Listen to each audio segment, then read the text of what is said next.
So, let's imagine a beam of light being reflected between two mirrors.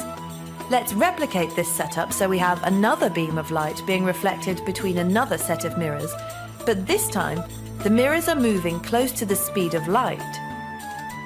We can see in the moving set of mirrors that the beam of light is moving a greater distance. Now, let's put a couple of people into this scenario. Meet Alex. He sits inside the moving set of mirrors, and Bill sits inside the stationary set of mirrors. The speed of light must be the same for both Alex and Bill, and their light beams must hit the bottom mirror after the same amount of time has passed. But, as Alex's light beam is covering a longer distance, how is that possible? Well, the only way for that to work is if time for Alex slows down. Look at the clock hand.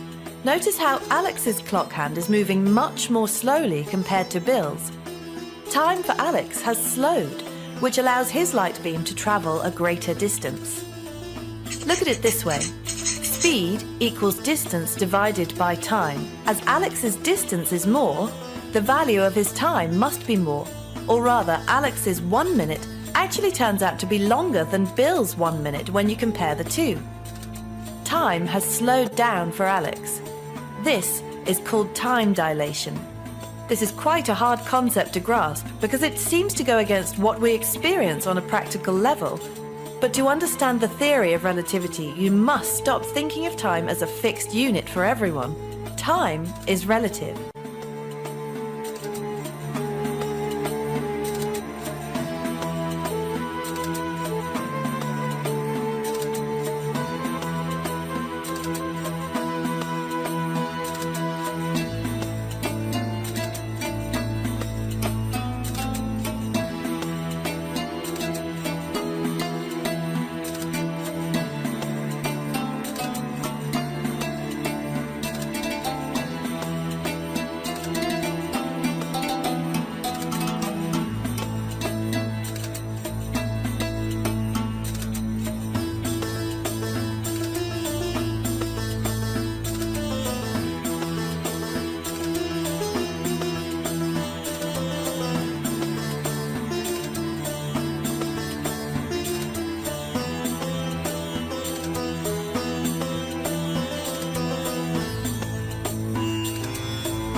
In 1913, Sagnac carried out a simple experiment of passing light in opposite directions around a table and recombining them. This produced interference fringes. He then rotated the whole table at 2 revolutions per second and found that the fringes changed. This result has very significant implications in science. It works as follows.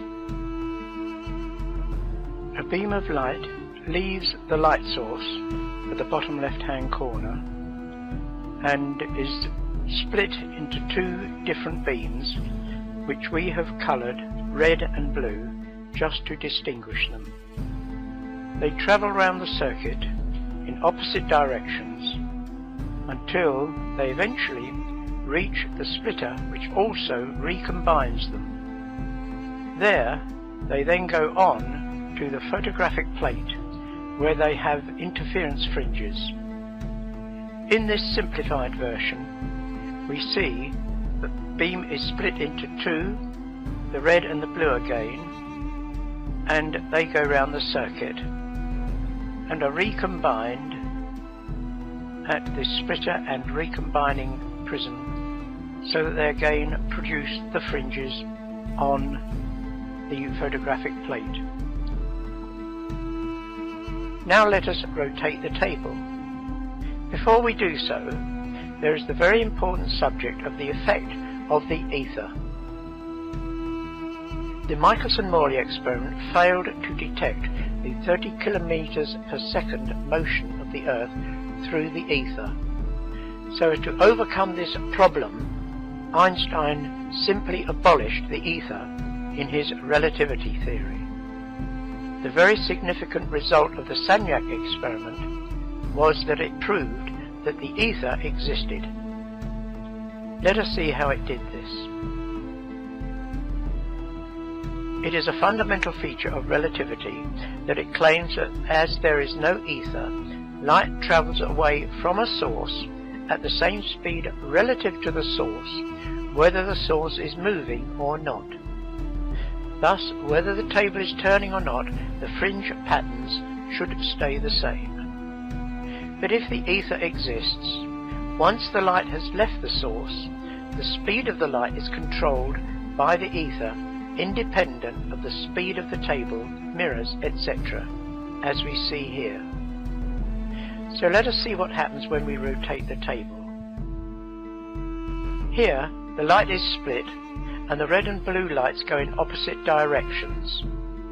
But notice that the left-hand mirror has moved around in such a direction that the distance the red light has to travel is further.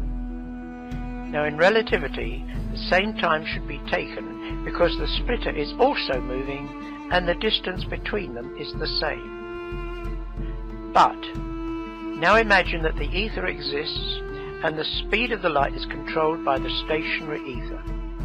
Imagine the ether like a thick treacle that limits how fast the light can travel, independent of the motion of the light source, the splitter, or the mirrors.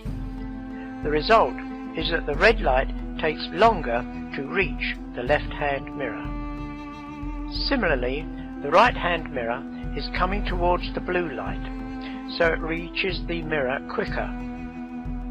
After they change ends, the red light again takes longer to reach the recombiner, whilst the blue light gets there quicker again. So they reach the photographic plate with a delay between them, and this changes the fringe pattern. In fact, Sagnac, using the speed of the rotation of the table, calculated how much the fringes should change, and found that they did change by just that amount. The crucial feature of this experiment is that it demonstrates that the ether does exist, which demolishes relativity. How does the scientific establishment deal with this result? By muddying the waters with scientific gobbledygook. Wikipedia says, in the above discussion, the rotation mentioned is a rotation with respect to an inertial reference frame. Since this experiment does not involve a relativistic velocity, the same wording is valid both in the context of classical electrodynamics and special relativity. How on earth can it be valid in both theories? It clearly proves that the ether exists because the speed of the light is controlled by the ether, independent of the rotating table and mirrors. This experiment is never taught to university science students. They might begin to question what they were being taught about the cosmos, the universe, the Big Bang, evolution, and much else.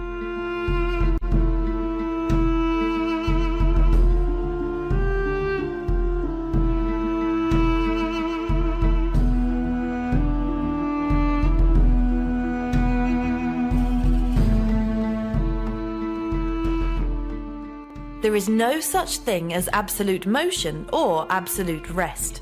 Objects move relative to each other. For example, look at the truck with two kids playing catch. The truck is moving at a constant speed of 50 miles per hour, but as the kids are also moving with it at 50 miles per hour, they could easily think that they are standing still. When the children throw the ball at 10 miles per hour, they observe that the ball they have thrown is moving at 10 miles per hour. But their little brother, who is not on the truck and is standing still, has observed that the ball has moved at 60 miles per hour. He has added both the speed of the truck and the speed of the ball together. But is the little brother really standing still? No. The Earth is constantly in motion, the Sun is constantly in motion, and the galaxy is constantly in motion. Therefore, nothing is ever at absolute rest or absolute motion. Things just move relative to each other.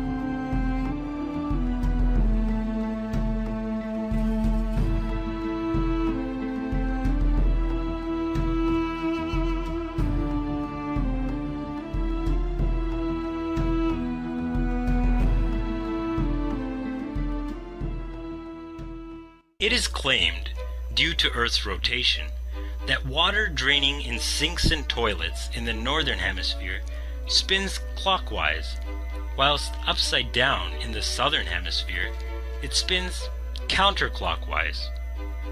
There are also claims that snipers and ballistic calculations have to establish a control, when this is clearly not the case.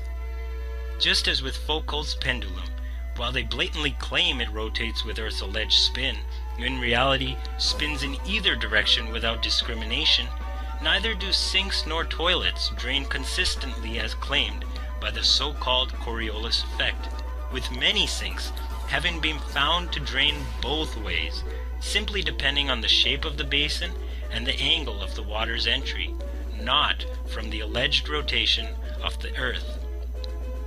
Hurricanes and other cyclonic storms also do not follow the alleged Coriolis effect, with global wind patterns appearing to blow haphazardly around the ball. But when looking at the wind patterns on the azimuthal equidistant map projection, the weather patterns are found to consistently spin counterclockwise around the flat Earth, paralleling the rotation of the Sun, Moon, and planets against the stellar mobile above. The only ready explanation for this link between these two seemingly unrelated phenomena is in the ancient philosophical concept that the universe is manifest within an ocean of ether, and everything is interconnected.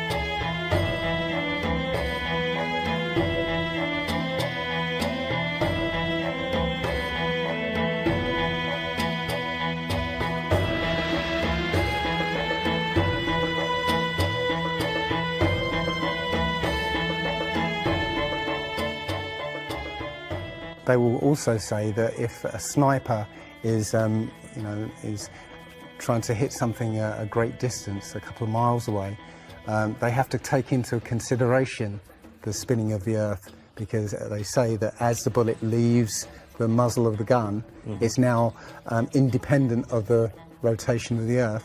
So, the Earth will spin away from where the bullet, and you have to take that into account. They say that about artillery shells as well. But it's not true.